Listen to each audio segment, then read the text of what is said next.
ബിസ്മില്ലാ അൽഹംദുലില്ലാ വസ്സലാത്തു വസ്സലാമു അലാ റസൂലിൽ അമീൻ വഅലാ അലിഹി വസഹ്ബിഹി അജ്മഈൻ അമ്മാ ബഅദ്.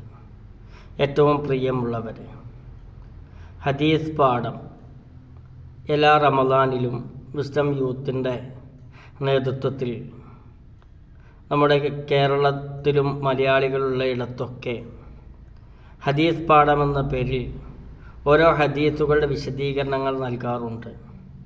ഹദീസ് പാഠം പള്ളിയിലും മറ്റും എത്തിക്കേൾക്കാൻ കഴിയാത്ത വനിതകൾക്കും അങ്ങനെ നമ്മുടേതല്ലാത്ത പള്ളികളിൽ പങ്കെടുക്കുന്ന ആളുകൾക്കും സൗകര്യത്തിനു വേണ്ടി ഇങ്ങനെ 30 ദിവസത്തെ ഹദീസുകൾ യൂട്യൂബ് ലിങ്കാക്കി നൽകുകയാണ്. ദിവസവും ഈ കാര്യം ശ്രദ്ധിക്കുകയും ഒരറിവ് നേടുക എന്നുള്ള നിലക്ക് നമ്മൾ ചിലവഴിക്കുന്ന ഈ കുറഞ്ഞ സമയം പരലോകത്തേക്ക് ഉപകാരപ്പെടുകയും ഈ അറിവിൽ നിന്ന് എന്തെങ്കിലും പകർത്തുമ്പോൾ അത് നിത്യമായി ജീവിതത്തിൽ വലിയൊരു വസന്തം തീർക്കുകയും ചെയ്യുമെന്ന് നമ്മൾ മനസ്സിലാക്കേണ്ടതുണ്ട്.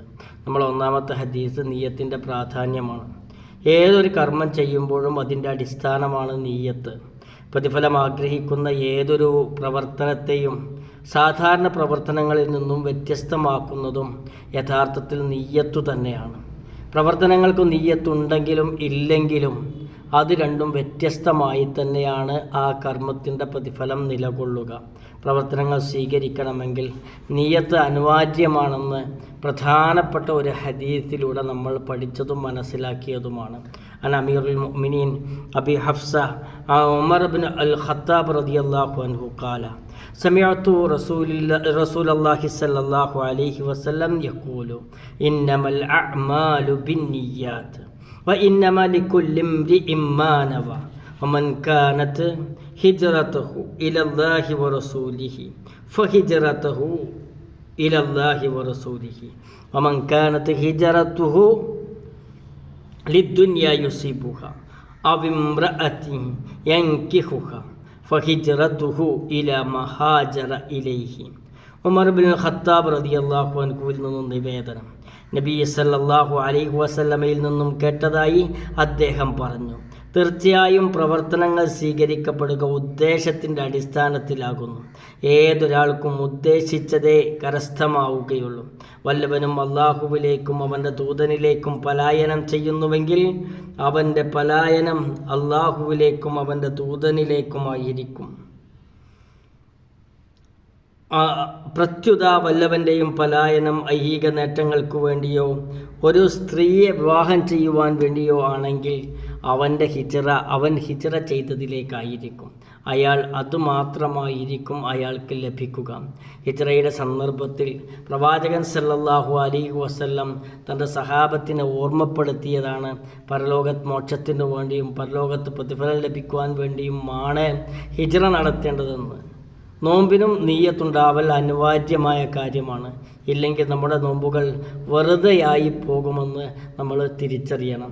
നാളത്തെ നോമ്പ് ഞാൻ നോൽക്കുമെന്ന് മനസ്സിൽ കരുതലാണ് നീയത്ത്. നീയത്ത് മനസ്സിൻ്റെ പ്രവർത്തനമാണ്. നാവ് കൊണ്ട് ഉച്ചരിക്കുന്നതിനെ നീയത്തെന്ന് പറയുകയില്ല. നിർബന്ധ നോമാണെങ്കിൽ പ്രബോധോദയത്തിന് മുമ്പ് തന്നെ നോമ്പെടുക്കാനുള്ള ഉദ്ദേശം തീരുമാനമുണ്ടായിരിക്കണം. അൻ ഹഫ്സത സൗജി നബി സല്ലല്ലാഹു അലൈഹി വസല്ലം അന്ന റസൂലുള്ളാഹി സല്ലല്ലാഹു അലൈഹി വസല്ലം ഖാല മൻ ലം യുജ്മഉ സിയാമു ഖബ്ല അൽ ഫജ്ർ ഫലാ സിയാമ ലഹു. ഹഫ്സ റളിയല്ലാഹു അൻഹയിൽ നിന്ന് നിവേദനം. നബി സല്ലല്ലാഹു അലൈഹി വസല്ലം പറഞ്ഞു, പ്രഭാതത്തിന് മുമ്പായി നിയ്യത്ത് ചെയ്യാത്തവന് നോമ്പില്ല. സുന്നത്ത് നോമ്പാണെങ്കിൽ ഫജ്റിന് ശേഷം പകൽ സമയത്ത് തീരുമാനമെടുത്താൽ മതി. അതിനു മുമ്പ് ഭക്ഷണം കഴിച്ചിട്ടില്ലെങ്കിൽ. നബി സല്ലല്ലാഹു അലൈഹി വസല്ലമയുടെ സഹാബിമാരുടെയും ചെയ്തികളുടെ പിൻബലം ഈ ഒരു ചര്യക്കുണ്ട്. റമളാനിലെ നോമ്പ് തുടർച്ചയായി എടുക്കുന്ന നോമ്പുകളായതിനാൽ ആദ്യ ദിവസം തന്നെ തുടർച്ചയായി നോമ്പെടുക്കാൻ ഉദ്ദേശമുണ്ടെങ്കിൽ പിന്നെ ഓരോ ദിവസവും പ്രത്യേകം നിയ്യത്ത് ചെയ്തില്ലെങ്കിലും വിരോധമില്ലെന്ന് അഭിപ്രായമുണ്ട്. സൂക്ഷ്മത നിയ്യത്ത് വെക്കുന്നത് തന്നെയാണ്. ശ്രദ്ധിക്കേണ്ട പ്രധാനപ്പെട്ട കാര്യം, നിയ്യത്തില്ലാതെ ഒരു കർമ്മവും അല്ലാഹു സ്വീകരിക്കുകയില്ല. നിയ്യത്ത് ഉറക്കെ പറയുന്ന രീതി നാടുകളിൽ കണ്ടുവരുന്നുണ്ട്. ഇത് സുന്നത്തിന് വിരുദ്ധമായ കാര്യമാണ്. നിയ്യത്ത് ഹൃദയത്തിൽ കരുതുകയാണ് യഥാർത്ഥത്തിൽ വേണ്ടത്. ഒരാൾ നിയ്യത്ത് ചൊല്ലിക്കൊടുത്ത് മറ്റുള്ളവർ ഏറ്റുചൊല്ലുന്നതിനും നബിചര്യയിൽ തെളിവില്ല. നബിചര്യയിൽ തെളിവില്ലാത്ത കാര്യങ്ങൾ നമ്മുടെ ജീവിതത്തിൽ ഉണ്ടാകാൻ പാടില്ല.